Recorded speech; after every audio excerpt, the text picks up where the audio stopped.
तो चलिए शुरू करते हैं। आज हम लोग बात करने वाले हैं चेंज इन मोमेंटम के बारे में, जिसे समझने के लिए हमने यहाँ पे एक क्वेश्चन लिया है। तो पहले हम लोग क्वेश्चन को पढ़ते हैं, फिर आगे देखते हैं। देखो हमारा क्वेश्चन क्या कह रहा है। A body of mass 3 kg hit a ball at an angle of 60 degree and return at the same angle.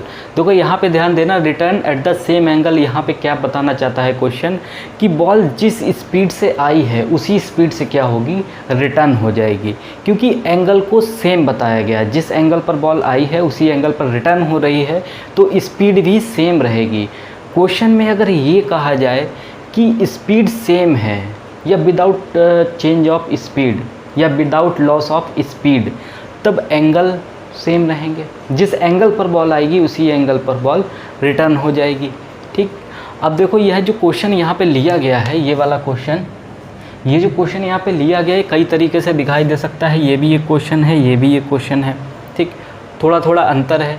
यहाँ पे कोई m मास की कोई बॉल है, वो b वेलोसिटी से आ रही है हॉरिजेंटल से थीटा डिग्री एंगल पर, यहाँ पे सरफेस से हिट कर रही है, वहाँ किसी दीवार से हिट कर रही है।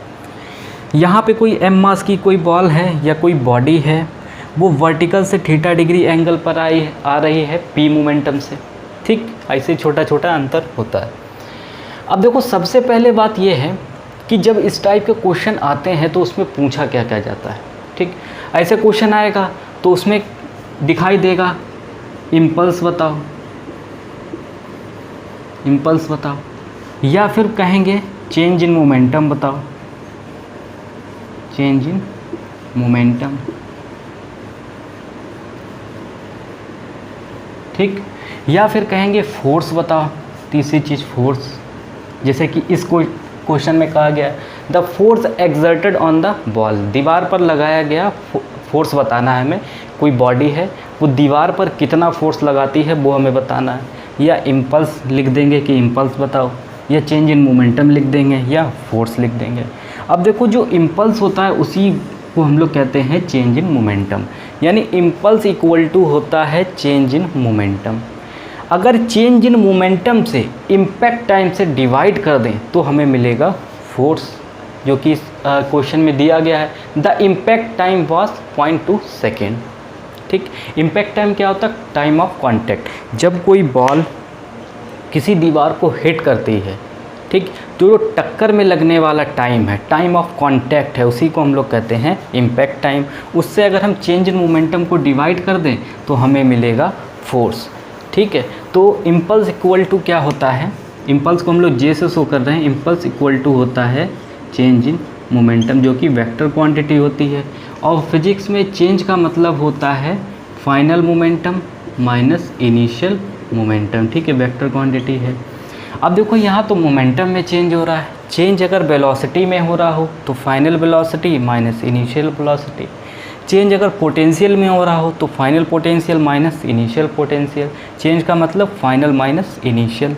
ठीक है, तो इम्पल्स इक्वल टू होता है चेंज इन मोमेंटम, और चेंज इन मोमेंटम होता है final momentum minus initial momentum.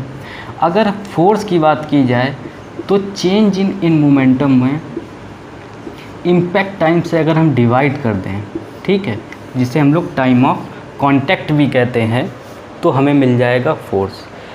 अगर इम्पल्स पूछेंगे तो हमें चेंज इन मोमेंटम निकालना पड़ेगा। चेंज इन मोमेंटम पूछेंगे तो चेंज इन मोमेंटम निकालना ही पड़ेगा। फोर्स पूछेंगे तब भी हमें चेंज इन मोमेंटम निकालना पड़ेगा। ठीक, जैसे इस क्वेश्चन में क्या है, फोर्स पूछा है तो पहले हम चेंज इन मोमेंटम निकालेंगे, इम्पैक्ट टाइम दिया हुआ है उसको रख देंगे, हमें मिल जाएगा फोर्स। ठीक, अब बात आती है कि इस टाइप के जो क्वेश्चन होते हैं इन्हें करने के लिए हमें किन किन चीज़ों की ज़रूरत पड़ती है। मेन चीज़ जो पता होनी चाहिए वो है कंपोनेंट ऑफ वेक्टर। अब देखो वेक्टर के कंपोनेंट कैसे करते हैं, जैसे कि हम लोगों ने ट्रॉली बैग को देखा है। ठीक है, अगर हम लोग ट्रॉली बैग को लेके चलते हैं, उस पर कोई फोर्स लगाते हैं, ठीक है, F न्यूटन का कोई फोर्स लगा दिया हॉरिजेंटल से थीटा डिग्री एंगल पर। अगर हम लोग ट्रॉली बैग को लेके चलते हैं तो वो कुछ ऐसे चलती है, ऐसे। ठीक, आगे से उठा हुआ है और आगे भी चल रही है, यानी फोर्स कितना लगाया है, एक, लेकिन इफ़ेक्ट उसमें दिखाई दे रहे हैं दो। एक तो वो आगे भी चल रही है और आगे से उठी हुई भी है, फोर्स एक ही लगाया है, यानी एक फोर्स के दो इफ़ेक्ट दिखाई दे रहे हैं। इन्हीं दो इफ़ेक्ट को हम लोग कहते हैं कंपोनेंट ऑफ वेक्टर। ठीक। अब देखो ये जो फोर्स है उसका, इस फोर्स का कुछ भाग इस ट्रॉली बैग को या बॉडी को आगे ले जाने का काम करेगा और इस फोर्स का कुछ भाग इस ट्रॉली बैग को आगे से उठा देगा। ठीक। अब इसके कंपोनेंट कैसे कहते हो, कंपोनेंट करना बहुत आसान है। ये हमारा फोर्स का वेक्टर है। कोई भी वेक्टर जिस लाइन के साथ एंगल बनाएगा उस लाइन पर हमेशा आएगा कॉस थीटा। ठीक है। और वेक्टर के दूसरी तरफ क्या आएगा, साइन थीटा। ठीक। वेक्टर जिस लाइन के साथ एंगल बनाएगा उस लाइन पर कॉस थीटा, वेक्टर के दूसरी तरफ क्या आएगा, साइन थीटा। वेक्टर हमारा क्या है, फोर्स वेक्टर है, तो एफ कॉस थीटा और एफ साइन थीटा। वेक्टर हमारा मोमेंटम वेक्टर होता तो P cos theta P sine theta. Velocity vector होता तो B cos theta B sine theta. ठीक है। लेकिन कॉस थीटा किधर आएगा, वेक्टर जिस लाइन के साथ, इस लाइन के साथ एंगल बना रहा है तो इस लाइन पर आएगा कॉस थीटा। वेक्टर फोर्स है तो एफ कॉस थीटा। ठीक। ऐसे ही हम लोगों ने देखा है आगे। अब देखो यहाँ पे क्या था, जो एफ कॉस थीटा था वो ट्रॉली बैग को आगे की तरफ ले जाएगा, एफ साइन थीटा थोड़ा आगे से उठा देगा। हम लोगों ने देखा है कि जैसे किसी बॉडी को, जैसे कि ये एम मास की कोई बॉडी है, इसको अगर हम u वेलोसिटी से या b वेलोसिटी से इसको हम प्रोजेक्ट करें हॉरिजॉन्टल से थीटा डिग्री एंगल पर। ठीक है। तो इसका पाथ कुछ ऐसा होगा। ठीक है। ये यहाँ पहुँचेगी, यहाँ पहुँचेगी, यहाँ पहुँचेगी। ठीक। अब देखो ये क्या है, ये आगे भी बढ़ रही है और ये ऊपर भी जा रही है। ठीक है। ऊपर भी जा रही है और आगे भी बढ़ रही है। यानी इस वेलोसिटी का कुछ भाग इस बॉडी को आगे ले जा रहा होगा और इस वेलोसिटी का कुछ भाग इस बॉडी को ऊपर की तरफ ले जा रहा होगा। तो यानी इसके कंपोनेंट होंगे। ठीक है। तो कंपोनेंट कर लेते हैं। ये हमारा वेक्टर है, वेलोसिटी वेक्टर है। वेक्टर जिस लाइन के साथ एंगल बनाएगा उस लाइन पर आएगा कॉस थीटा। कॉस थीटा हमने लिख दिया। वेक्टर के दूसरी तरफ आएगा साइन थीटा। एक बात और यहाँ पे याद रखनी है कि जो किसी भी वेक्टर के कंपोनेंट होंगे वो आपस में कितने होने चाहिए, 90 डिग्री पर होने चाहिए, परपेंडिकुलर होने चाहिए। ठीक। तो ये हमारा वेलोसिटी वेक्टर है। वेक्टर इस लाइन के साथ एंगल बना रहा तो इस लाइन पे कॉस थीटा आ गया, वेक्टर के दूसरी तरफ साइन थीटा आ गया। वेलोसिटी वेक्टर है तो B cos theta B sine theta. Force vector तो B F cos theta F sine theta. Momentum vector होता तो P cos theta P sine theta. Vector के जो कंपोनेंट होंगे यानी ये कंपोनेंट और ये कंपोनेंट, ये आपस में 90 डिग्री पर होने चाहिए। और कॉस थीटा हमेशा उस तरफ आएगा वेक्टर जिस लाइन के साथ एंगल बनाएगा। ठीक।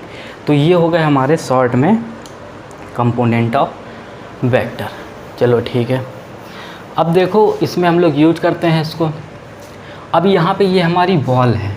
ठीक। ये कुछ ऐसे आ रही है, ऐसे आ रही है थीटा डिग्री एंगल पर हॉरिजॉन्टल से।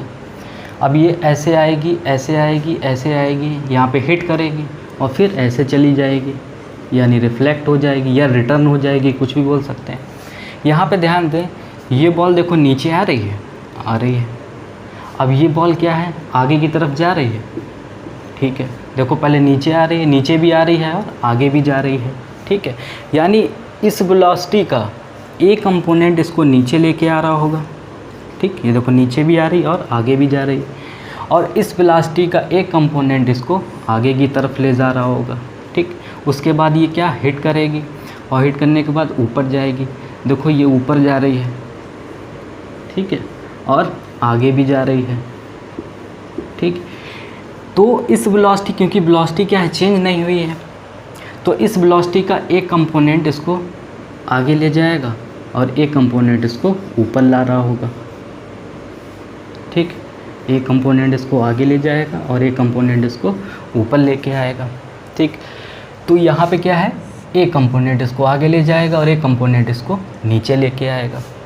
ये एंगल अगर थीटा है, ये एंगल अगर थीटा है तो ये एंगल कितना होगा, ये भी थीटा होगा। इसको हम लोग बोलते हैं अल्टरनेट इंटीरियर एंगल। इसके बारे में थोड़ी बात कर लेते हैं। जो हम लोग दो पैरेलल लाइन को ड्रॉ करते हैं, उनके बीच में एक ट्रांसवर्सल लाइन अगर हम खींच दें तो इनके जो अंदर वाले एंगल होते हैं, ये वाले एंगल, इनको हम लोग बोलते हैं अल्टरनेट इंटीरियर एंगल। अगर इसको हम θ1 बोल दें, इसको θ2 बोल दें, अगर इसको हम लोग θ3 बोल दें और इसको θ4 बोल दें, ठीक है, तो θ1 बराबर होगा θ2 के, θ1 बराबर होगा θ2 के और θ3 बराबर होगा θ4 के। इसको हम लोग बोलते हैं अल्टरनेट इंटीरियर एंगल, ठीक है।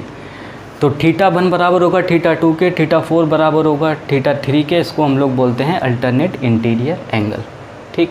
अब देखो, अब ये हमारा वेक्टर, बॉल कैसे आ रही है, ऐसे। अब वेक्टर जिस लाइन के साथ एंगल बनाएगा उस लाइन पर क्या लिखना है, cos थीटा। इस लाइन के साथ एंगल बना रहा, ये हमारा वेलोसिटी वेक्टर, तो इस लाइन पे क्या लिखना है, cos थीटा। और वेक्टर के दूसरी तरफ क्या लिखना है, sin थीटा। वेलोसिटी वेक्टर है तो b cos theta, b sin theta. दोनों कंपोनेंट 90 डिग्री पर होने चाहिए, ठीक है। अभी हमने थोड़ी देर पहले बात की थी कि return at the same angle. जब कोई बॉडी सेम एंगल पर रिटर्न होती है तो उसकी स्पीड सेम रहती है। अगर उसकी स्पीड सेम है तो वो सेम एंगल पर रिटर्न होगी। तो यहाँ पे स्पीड क्या रही, सेम है, b स्पीड से आई, b स्पीड से रिटर्न हो रही है, तो θ डिग्री जिस एंगल पर आई है उसी एंगल पर रिटर्न हो जाएगी, ठीक। अब देखो यहाँ पे ये बॉल ऊपर भी जा रही है और आगे भी जा रही है, ये कुछ ऐसे जा रही है, ऊपर भी जा रही है और आगे भी जा रही है। यानी इस वेलोसिटी का एक कंपोनेंट इसको आगे लेके जाएगा, एक कंपोनेंट इसको ऊपर लेके जाएगा। ये एंगल थीटा है तो ये एंगल कितना होगा, थीटा होगा। इसको हम लोग बोलते हैं करस्पॉन्डिंग एंगल, ठीक। अगर हम यहाँ पे इसको θ5 बोल दें और इसको अगर θ6 बोल दें, ठीक है, तो θ1 बराबर होगा θ5 के, तो θ1 बराबर होगा θ5 के और θ4 बराबर होगा θ6 के, θ4 बराबर होगा θ6 के। इसको हम लोग बोलते हैं करस्पॉन्डिंग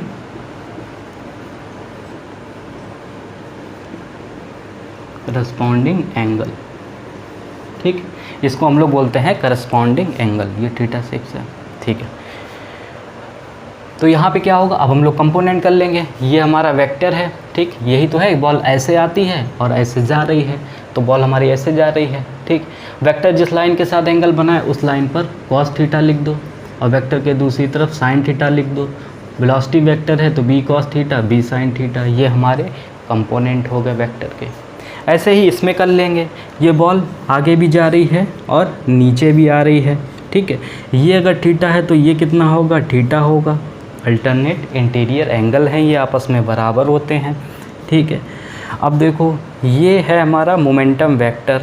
इस तरफ क्या आएगा, cos थीटा, क्योंकि वेक्टर, ये हमारा वेक्टर है ना, तो वेक्टर जिस लाइन के साथ एंगल बनाएगा उस लाइन पर cos थीटा और वेक्टर के दूसरी तरफ sin थीटा।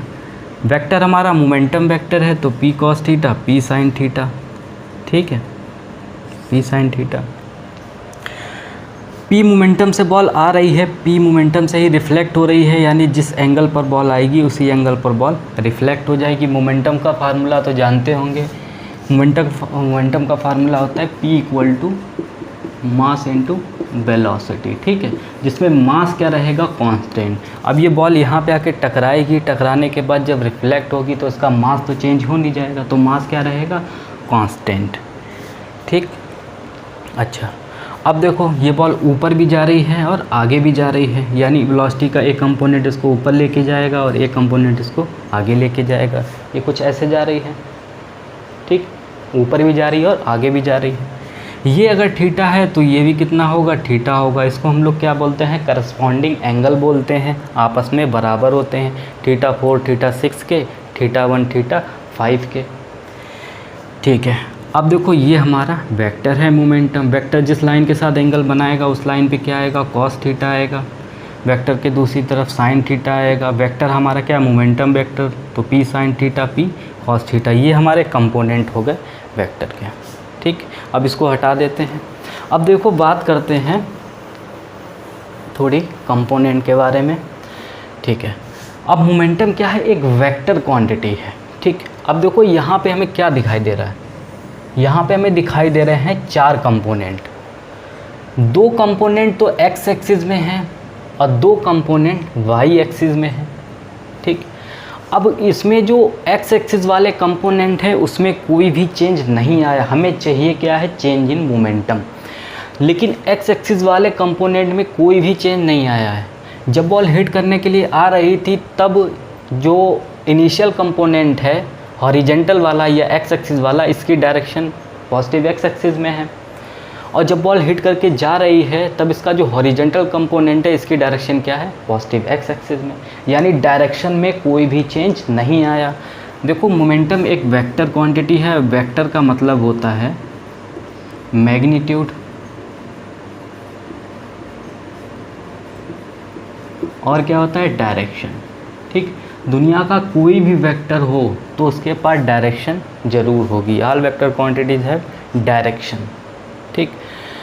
अब डायरेक्शन तो चेंज हुई नहीं है, जो हॉरिजेंटल कंपोनेंट है ये एक्स एक्सिस डायरेक्शन में, तो इनमें तो कोई चेंज आने वाला नहीं है, इसमें तो कोई चेंज आएगा ही नहीं। चेंज कितना आएगा, 0। तो हॉरिजेंटल कंपोनेंट में जो कंपोनेंट है हमारे,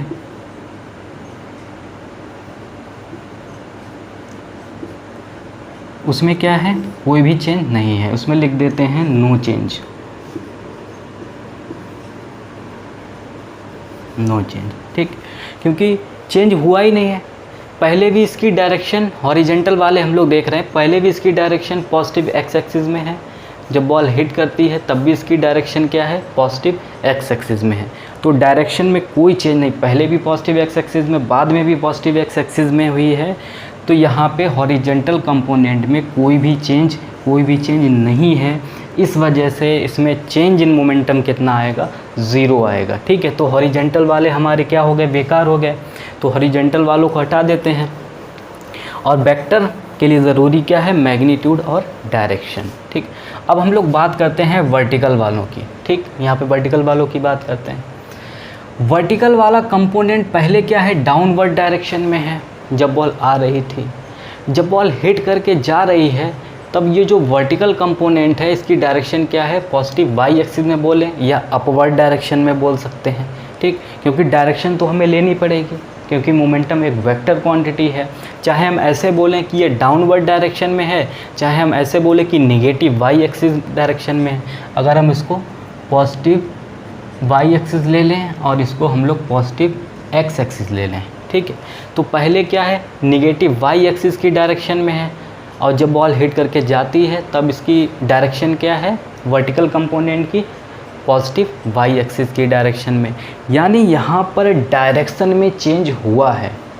पहले डाउनवर्ड यानी निगेटिव वाई एक्सिस में, और जब बॉल हिट करके जा रही थी तब ये जो वर्टिकल वालों को देखना है, ठीक। क्योंकि हॉरिजेंटल वाले हमारे क्या हो गए, बेकार हो गए, उसकी डायरेक्शन में कोई भी चेंज नहीं आया। तो चेंज इन मोमेंटम क्या आएगा, 0 आएगा। वर्टिकल वालों में पहले क्या है, डाउनवर्ड डायरेक्शन में, और बाद में क्या है, वर्टिकल वाला अपवर्ड डायरेक्शन में, ठीक। तो यहाँ पे डायरेक्शन में चेंज जो हुआ है उस वजह से मोमेंटम में चेंज आएगा, ठीक है। ऐसे ही अगर हम लोग यहाँ पे देखें, यहाँ पे क्या है, ये जो हॉरिजेंटल कंपोनेंट है, हॉरिजेंटल 4 कंपोनेंट हैं, यहाँ भी वर्टिकल वाले हैं और हॉरिजेंटल वाले हैं। तो ये जो हॉरिजेंटल कंपोनेंट है इसकी डायरेक्शन में कोई चेंज नहीं आया। पहले भी डायरेक्शन पॉजिटिव एक्स एक्सिस में है और बाद में भी डायरेक्शन पॉजिटिव एक्स एक्सिस में है। यहाँ यानी यहाँ भी क्या है, हॉरिजेंटल वाले कंपोनेंट में कोई भी चेंज नहीं आया। चेंज कितना आएगा, 0। तो ये कंपोनेंट भी हमारे क्या हो गए, बेकार हो गए, ठीक है। अब हम लोग बात करते हैं वर्टिकल कंपोनेंट की। तो वर्टिकल कंपोनेंट की अगर हम बात करें,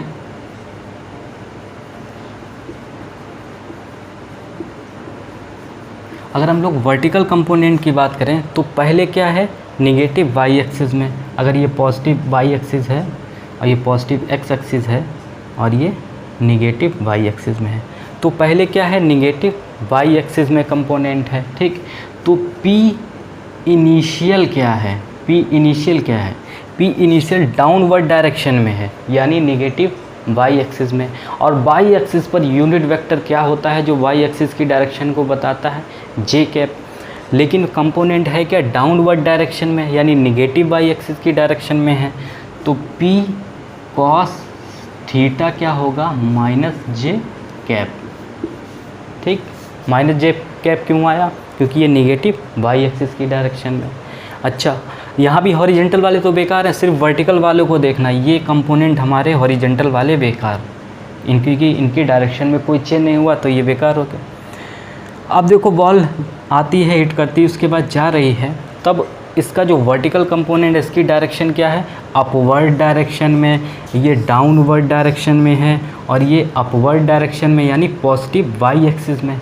ठीक, तो P फाइनल हमारा क्या है, P कॉस थीटा जे कैप। ठीक है, तो ये हो गया हमारा फाइनल मोमेंटम और ये हो गया हमारा इनिशियल मोमेंटम।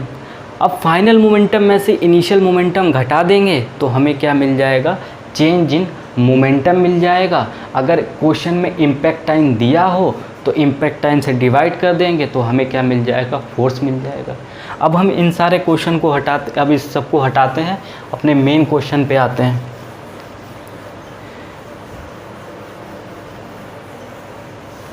ठीक, अब हमारा जो मेन क्वेश्चन है उसमें क्या दिया हुआ है, ये है, कोई बॉल आती है वर्टिकल से 60 डिग्री एंगल पर। ठीक, और 60 डिग्री एंगल पर ही रिफ्लेक्ट हो जाती है। ठीक, अब इसकी स्पीड कितनी यहाँ पे दी है, 10 मीटर पर सेकेंड। अच्छा, पहले कितनी होगी, 10 मीटर पर सेकेंड ही होगी, क्योंकि एंगल में कोई चेंज नहीं आया, तो यहाँ पे 10 मीटर पर सेकेंड ही इसकी स्पीड रही होगी। मोमेंटम निकाल लेते हैं पहले, क्योंकि पहले वेलोसिटी निकालेंगे फिर मास से मल्टीप्लाई करना पड़ेगा, तो पहले मोमेंटम निकाल लेते हैं। मोमेंटम क्या होगा, मास इंटू वेक्टर, रहें तो खाली वैल्यू से मतलब है।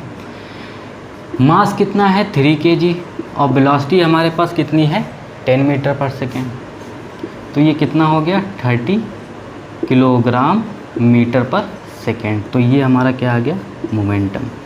ठीक, ये मोमेंटम आ गया।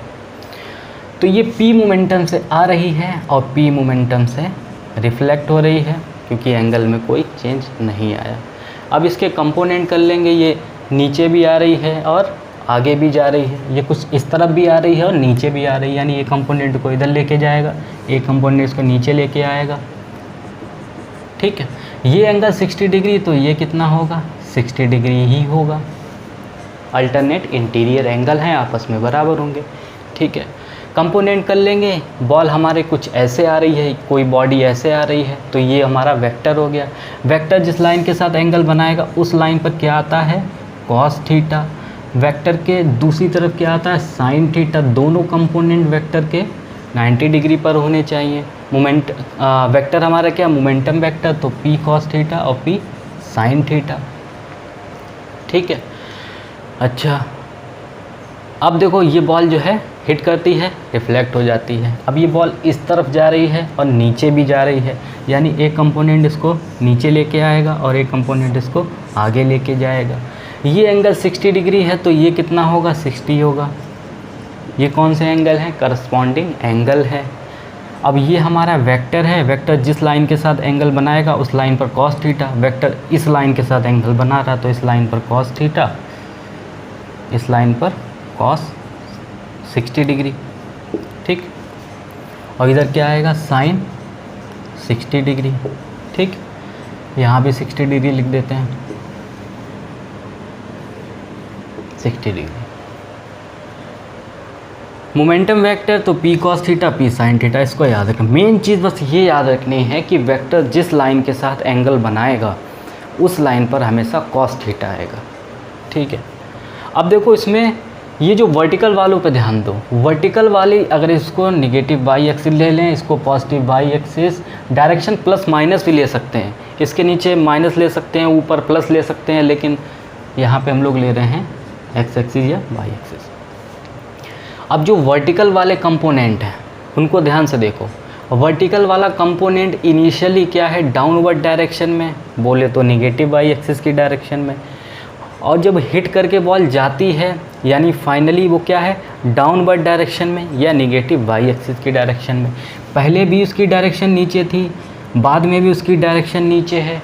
जो वर्टिकल कंपोनेंट है डायरेक्शन में कोई चेंज नहीं आया है, तो इस वजह से ये जो वर्टिकल वाले कंपोनेंट हैं इनमें चेंज इन मोमेंटम कितना आएगा, 0 आएगा। ठीक है, तो ये तो बेकार हो गए, ये वाले कंपोनेंट हमारे क्या हो गए, बेकार, क्योंकि इनमें कोई चेंज ही नहीं आया। पहले भी इसकी डायरेक्शन डाउनवर्ड डायरेक्शन में, फाइनली भी इसकी डाउनवर्ड डायरेक्शन में कोई चेंज नहीं है। वेक्टर दो तरीके से चेंज हो सकता है, वेक्टर के पास दो चीज़ें, मैग्नीट्यूड और डायरेक्शन। वेक्टर को चेंज करना तो मैग्नीट्यूड चेंज कर दो तो वेक्टर चेंज हो जाएगा, डायरेक्शन चेंज कर दो तो वेक्टर चेंज हो जाएगा। ठीक, तो ये तो वर्टिकल वाले हो गए बेकार। ठीक, अब हमारी बात आती है हॉरिजेंटल वालों की। ठीक, अब हम लोग यहाँ पे ये लिख देते हैं अपना मोमेंटम कितना है हमारे पास, 30 किलोग्राम मीटर पर सेकेंड। इसको साइड में लिख देते हैं। और हमारे पास पी इनिशियल मोमेंटम क्या है हमारा, पॉजिटिव एक्स एक्सिस में है। पॉजिटिव एक्स एक्सिस पर यूनिट वेक्टर क्या होता है, आई कैप होता है, जो कि एक्स एक्सिस की डायरेक्शन को बताता है, एक्स एक्सिस की डायरेक्शन को बताता है, यानी पी साइन 60 डिग्री और आई कैप। ठीक, आई कैप एक्स एक्सिस की डायरेक्शन को बताता है। आई कैप जो यूनिट वेक्टर होते हैं उनका सिर्फ एक ही काम होता है, किसी भी वेक्टर को डायरेक्शन देना, डायरेक्शन बताने का काम यूनिट वेक्टर का होता है सिर्फ। अब पी फाइनल हम लोग लिख लेते हैं। पी फाइनल हमारे पास क्या है, ये जो वेक्टर है ये क्या है, किधर जा रहा है, निगेटिव एक्स एक्सिस में, यानी पी साइन 60 डिग्री और माइनस आई कैप। ठीक, माइनस क्यों लगाया, क्योंकि ये निगेटिव एक्स एक्सिस की डायरेक्शन में, और पॉजिटिव यहाँ क्यों है, क्योंकि ये पहले क्या है, पॉजिटिव एक्स एक्सिस की डायरेक्शन में है, बाद में निगेटिव वाई एक्सिस की डायरेक्शन में। अब ये हमारा पी फाइनल है, यानी फाइनल मोमेंटम, और ये हमारा इनिशियल मोमेंटम है। ठीक, अब हम लोग निकालते हैं चेंज इन मोमेंटम। तो चेंज इन मोमेंटम क्या होता है, P final minus P initial. ठीक है, पी फाइनल हमारा क्या है, ये माइनस निकाल के आगे लगा लें, यहाँ लगा लेते हैं, तो ये पी फाइनल है, तो माइनस पी साइन 60 डिग्री, यहाँ पे माइनस लगा है तो माइनस लगा दिया। और पी इनिशियल ये रहा हमारे पास, पी साइन 60 डिग्री और आई कैप इनके संग में है, आई कैप और आई कैप। ठीक, माइनस माइनस क्या हो जाएंगे प्लस, लेकिन साइन क्या रहेगा माइनस का, तो minus 2p sine 60 degree I cap. ठीक, तो ये हमारा क्या है, चेंज इन मोमेंटम है। इसकी वैल्यू रख देते हैं -2, मोमेंटम हम लोगों ने कितना निकाला 30 है, और साइन 60 की वैल्यू √3/2, √3/2। इसको थोड़ा ऊपर लिख लेते हैं यहाँ पे, चेंज इन मोमेंटम। ठीक, तो -230 × √3/2 और आई कैप। ठीक, 2 से क्या हो गया, 2 कैंसिल हो गया, तो यहाँ पे बचा 30 -30 √3 आई कैप। ठीक, तो ये है हमारा चेंज इन मोमेंटम। लेकिन ये क्या है, वेक्टर फॉर्म में, इसका मैग्नीट्यूड निकाल लेते हैं। मैग्नीट्यूड का मतलब क्या होता है, हमें खाली वैल्यू बतानी है, वैल्यू कितनी है 30 √3। ठीक, आई कैप क्या है, डायरेक्शन है, और अब माइनस क्या बता रहा है कि ये जो मोमेंटम है वो किस तरफ है, माइनस एक्स एक्सिस की डायरेक्शन में। ठीक, अच्छा, अब ये तो हमारे पास आ गया चेंज इन मोमेंटम। अब हम लोग क्या निकालते हैं, फोर्स। तो फोर्स क्या होगा, इसको इम्पैक्ट टाइम से डिवाइड कर दें तो हमें फोर्स मिल जाएगा। इसको यहीं पे लिख देते हैं छोटा छोटा। अब इम्पैक्ट टाइम से इसको डिवाइड कर देते हैं, F = change in momentum upon impact time कितना है, पहले impact time 30 √3, impact time 0.2 second. ठीक, इसको हटा देते हैं।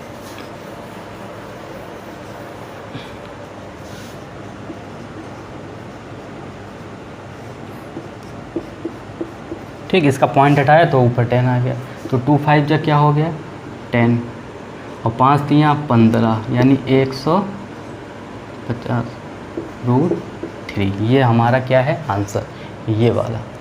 ठीक, देखो इतना सवाल बहुत ही शॉर्ट में बहुत तेज़ी में हो सकता था, कुछ नहीं करना था, बस ये एंगल देखना था, 2 कंपोनेंट तो कट ही जाएंगे।